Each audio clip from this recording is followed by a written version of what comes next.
Hello everyone, Jurassic Man here today, and I will be reviewing the Series 1 Electronic Raptor Dino Scream, as it says in the box.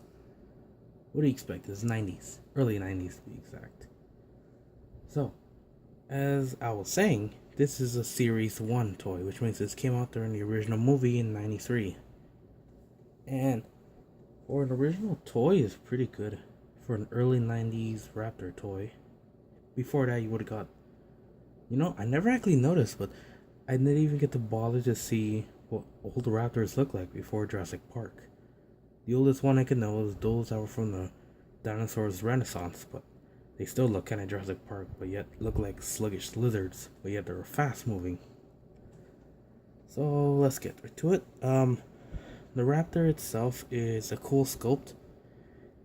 Coloration, I think, is based on the novel's version, which novel has a different color scheme than most of the Jurassic series. I know that a lot of series 1 were based off the novel, like the Red Rex or the Young T-Rex to be an example.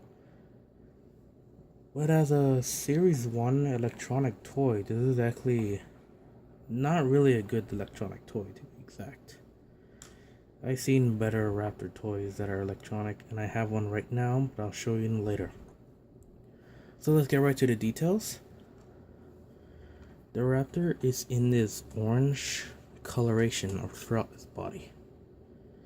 You can see it has a nice green eye with a slit. Has this base coat of orange with a white underbelly, and I guess orange red throughout his back, tail, and the top of his head. Its claws are painted, which is good. It has a single claw, something Hasbro should have done. You can see the battery compartment here, which this guy is electronic.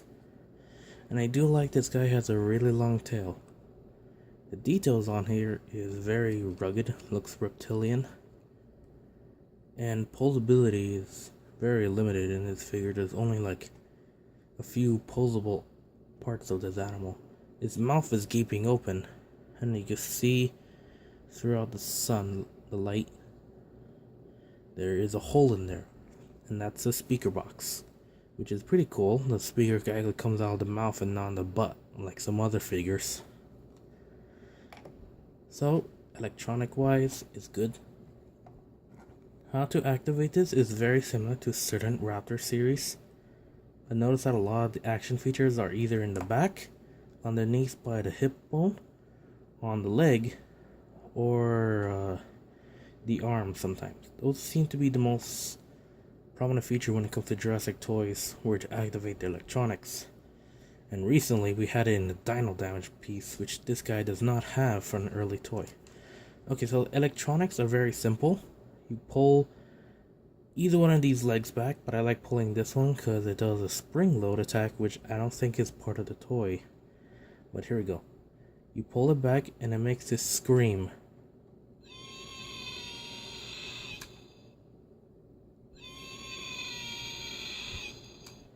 That does not sound like a raptor. It doesn't even sound like a bird if they're trying to do their best. It sounds like a screaming person. Here, have a closer look.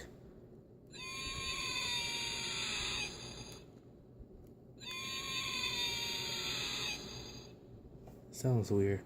And the cool thing, the legs actually position themselves in this way. And they actually kick back like another Raptor series. I don't think that's what they're supposed to do. Also, when the animal roars, their arms extend outwards. So they can have it in many ways. Like I said, posability is limited. Only the hands are very posable. The legs are not, unless you want to keep it into position, but you gotta at least have something holding the back of its tail. Maybe not the dinosaurs. That's what I use for some of mine to keep in positions. Okay, so let's get right to a comparison. Our first comparison is an obvious one, is the Vilociraptor itself, the non-electronic one. And this guy's been repainted twice, this once and the second time for JP dinosaurs. This guy has been repainted 4 times. I think it's the most raptor, or one of the most. But yeah, this guy is in the scope from the original version, but this is the Lost World version. As you can see, its coloration and patterns it has. But in all, they're basically the same from Series 1.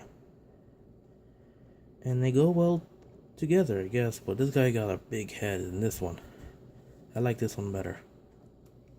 Alright, now let's get to another comparison. We have the Parasaurolophus from the Lost World, recently reviewed.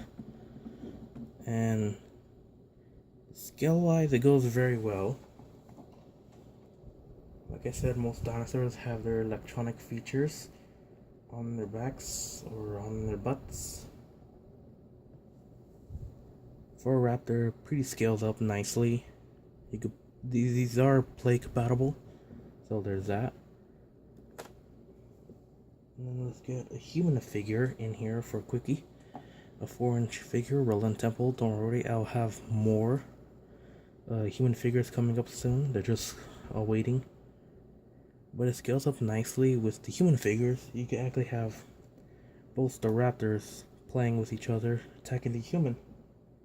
And to scale up even more, here's a 6-inch figure, a Guavengard from The Force Awakens. And they don't combat. This is like Deinonychus or something. No, not Deinonychus. Well, something similar, but it doesn't go well. And then we have another electronic raptor. The 2005 Alpha Velociraptor with its React Tech features.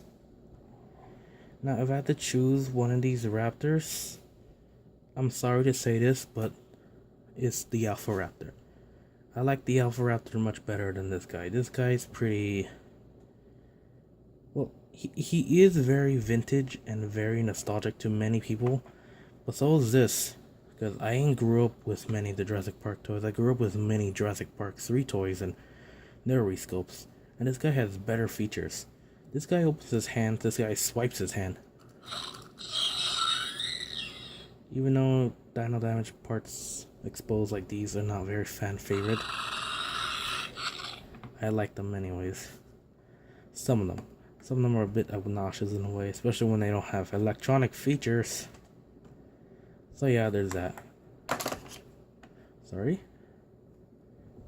Alright, that's my review for the original Jurassic Park 93 Series 1 electronic Velociraptor Dino Scream. I'll be reviewing another dinosaur that along with its line, but in a later resculpt, or repaint to be exact, as we all know what that is, and hopefully you guys will be waiting to see that. Alright, Jurassic Man out.